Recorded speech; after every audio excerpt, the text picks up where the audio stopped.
John Retker regarded the bustle and noise in his church hall with pleasure, hope, and concern.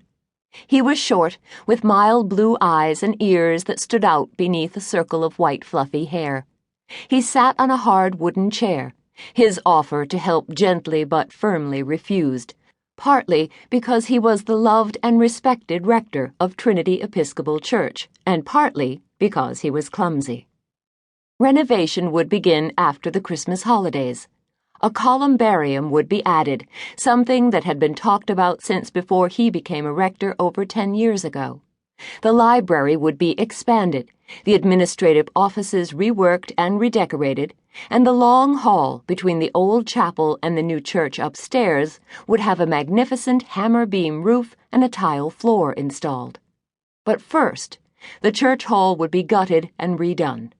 The haphazard collection of small rooms that over the years had halved its size would be removed and a modern kitchen installed. The antique and dangerous wiring would be replaced, the plumbing updated, the walls and ceiling repaired and repainted, the floor refinished, and new furniture brought in. The only thing unchanged would be the big, functional fireplace. He turned from the volunteers for a moment to look at the fireplace. It had a native pink limestone surround, deeply carved with apple trees. The wealthy apple was first grown in Excelsior. Beside it was a magnificent fir tree 8 feet tall, the annual gift of a Christmas tree farmer. Still on it were a few construction paper ornaments, made by poor families in the area.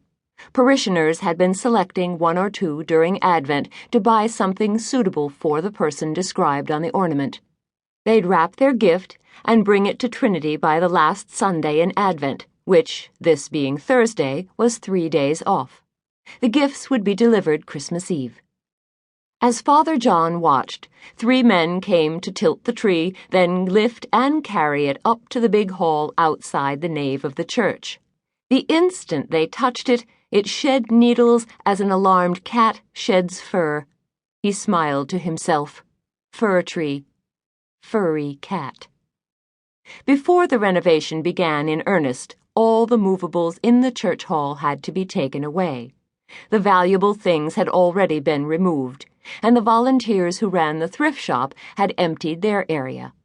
But there were long tables, some with legs that used to fold, the rest with legs missing, a pair of grubby wing chairs, 2 very shabby couches, an army of bent folding chairs, assorted broken hand tools, old Sunday school texts, a half-dozen dim and ugly landscape paintings in cracked frames, an enormous collection of house and garden magazines, a shoebox full of broken mousetraps, on and on, things needing hauling to recycling centers or a landfill.